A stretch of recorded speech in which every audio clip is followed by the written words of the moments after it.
প্রিয় বন্ধুগণ, আসসালামু আলাইকুম রাহমাতুল্লাহ।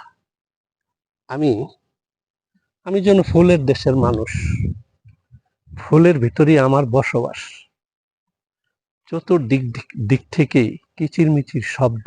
হয়তো আমার আওয়াজে, আমি মানুষের আওয়াজে ওই শব্দটা, সাউন্ডটা এই মুহূর্তে নাই।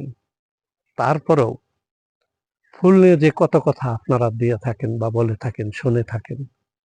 আকাশ ভাইয়ের চরিত্র, মন্নান ভাইয়ের চরিত্র ফুলের মতো পবিত্র, এইগুলি বলে থাকি। আদৌ কি মান্নান ভাই, আকাশ ভাই ফুলের সাথে বা ফুলের চরিত্রের সাথে মিল আছে খুঁজছিলেন? মোটেই না।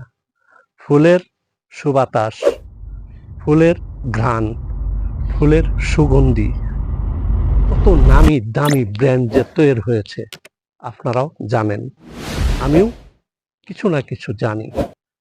মন প্রফুল্ল থাকার জন্য, নিজে থাকি বা না থাকি, অন্যকে প্রফুল্লিত করার জন্য কোন ফুল থেকে কোন ফুলের ব্র্যান্ডে কোন ধরনের সুগন্ধি বের হয়েছে আমরা তা খুঁজে থাকি। অন্যকে দান করার জন্য, নিজের মধ্যে ধারণ করার জন্য নয়।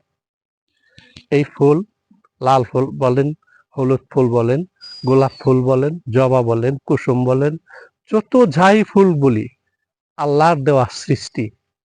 মানুষ তার চরিত্রের, ফুলের চরিত্রের যে বলা হয়, ফুল কখনোই আদৌ একটা ঘুষ নেয় নাই যে আমার আজকে থেকে এই গ্রাম তোরা পাবি না। ফুল তার গ্রাম দিয়ে যাচ্ছে আপনাকে প্রফুল্ল করার জন্য। ফুলের চরিত্র চেষ্টা করলে মানুষ, আল্লাহর সৃষ্টির প্রতিটা বস্তুই পবিত্র, কিন্তু আমাদের চরিত্রের সাথে বনে না। আমরাও আল্লাহর সৃষ্টি মানুষ, সর্ব উত্তম মাখলুকাত বলা হয়, কিন্তু সর্বোত্তম মাখলুকাত কি ধরে রাখতে পেরেছি? আমাদের চরিত্র নাই। এই কারণেই হাওলাত করি ফুলের মতো চরিত্র আমার ভাইয়ের পবিত্র। এগুলি হাওলাত করা কথা, হাওলাত করা কথা। আর যার যার বৈশিষ্ট্য এক না। ফুলের বৈশিষ্ট্য আল্লাহর সৃষ্টির পর থেকে ওই সময় যা ছিল এখনো আছে। মানুষের চরিত্র জন্মের পর থেকেই পবিত্র হওয়া শুরু করেছে। বারবার খালি ফুল আর ঘ্রাণ, ফুলের আতর, বিভিন্ন ধরনের সুগন্ধি শরীরে মাখাই পবিত্র হওয়ার জন্য। আর বলে থাকি, স্লোগান দিয়ে থাকি। আদৌ কি সম্ভব হচ্ছে? এখানে প্রজাপতি আসে, এখানে কি ছোট ছোট কত পাখি এখানে ঘোরাফেরা করে সুবাতাস নেওয়ার জন্য। মৌমাছি আসে ফুল থেকে মধু নেওয়ার জন্য। মৌমাছি মধু নেওয়ার পরে সাথে করে তার পাখনা থলিতে সে পরাগ নিয়ে যা বিভিন্ন জায়গায় বিলীন করার জন্য।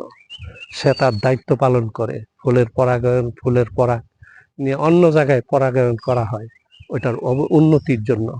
আমরাও আসি মানসিক প্রফুল্লর জন্য শুধু না, মানসিক উন্নয়নের জন্য, উন্নতির জন্য।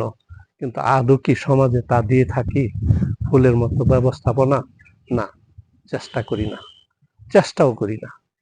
ফুল গায়ে গায়ে লাগাই, ফুলের সুঘ্রাণ, সেন্ট ব্যবহার করি, কিন্তু তার সাথে আদৌ কোনো মিল নেই। সকালে বলি একটা, বিকালবেলা বলি আরেকটা। দুপুরবেলা ফুলের যেমন অবস্থা, সকালবেলার অবস্থা, সন্ধ্যাবেলার অবস্থা একই। তাহলে কি করে হলো আকাশ ভাইয়ের চরিত্র ফুলের মতো পবিত্র? এত পরিবর্তন? নো, এমনটা হয় না, এমনটা হওয়া কখনো হয় না। পৃথিবীতে পৃথিবী ছেড়ে একদিন চলে যেতে হবে। জান্নাত খানার একটা সুবাতাস রয়েছে, ফুলের বাগান। সেই ফুল বাগানেও জান্নাতবাসীরা ঘোরাফেরা করবে সুন্দর সুঘ্রাণ নেওয়ার জন্য, সুবাতাস পাওয়ার জন্য। দুনিয়াতে তার একটা নমুনা সৃষ্টিকর্তা দিয়ে দিয়েছেন, তা থেকে আমাদের শিক্ষা নেওয়ার জন্য, শিক্ষণীয় কিছু থাকার জন্য এই ভিডিওটাই দিয়েছি। মিথ্যার উপরে নয়, আমরা যে মিথ্যা চালাই সেটা পার্থক্য করার জন্য। আদৌ বলি না আমার চরিত্র ফুলের মতো পবিত্র। যদি হতে পারি তাইলে বলবো, স্লোগান দিব, নইলে মিথ্যা স্লোগান দিয়ে মানুষকে অযথাই অযথাই পেরেশানি, হ্যারাসমেন্ট, আকর্ষণ দেওয়ার কোনো সুযোগ নেই। মিথ্যা।